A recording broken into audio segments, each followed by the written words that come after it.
Arkadaşlar hoş geldiniz. Benim kanalıma abone olmayı, like atmayı unutmayın. Hadi bakalım başlıyoruz o zaman. 1, 2, 3 başla. Arkadaşlar bu arada ben kırmızıyım, Doğada mavi. Evet, adayla beraber şu an takip ediyoruz. Hadi bakalım. Hadi bakalım. Tamam. Orada bırakıyorsun. Devam et.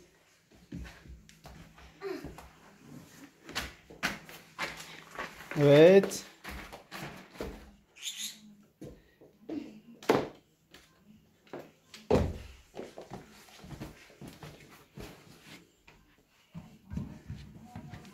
Zıpla. Evet. Ve Doğa düşüyor.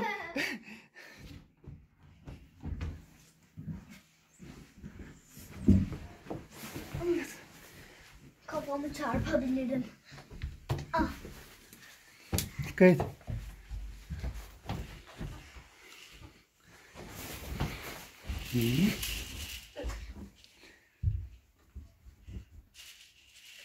Birinci deneme başarılı, devam et.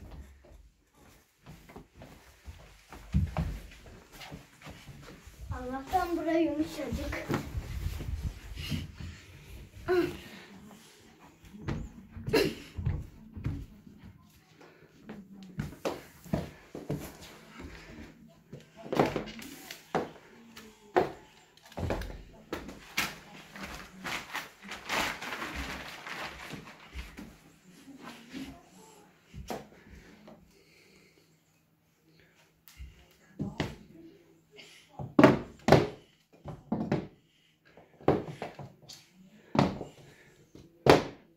Evet. Bitirmek üzeresin.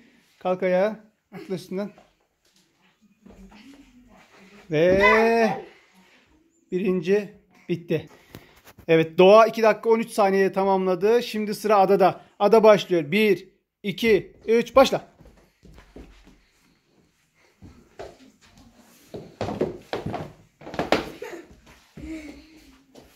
Oraya bırakabilirsin onları. Yanlış yaptın. Onlara geride bırakman lazım. Evet. Yanlış yere bıraktı ama. Neyse orada otursun. Onu bırakması gerekiyordu. Orada ben düştüm böyle popomun üstünde. Alga nerede? Alga. Al. Dur. Ben de çıkayım bari. Hadi al. Ya. Atamadım. Çünkü çok normal, çünkü Ada ilk defa yapıyor bunu. Attı. Ya. Valla ben öyle hemen atamaz diye düşünüyorum. 2 dakikada attı. Hayır, olmaz. Buna bilmiyor. Buna atlamadın. Buna atlamadın. Atladım. Atlamadın. Atladım. Yürü o zaman. Tamam, Geç devam. geç. Tamam.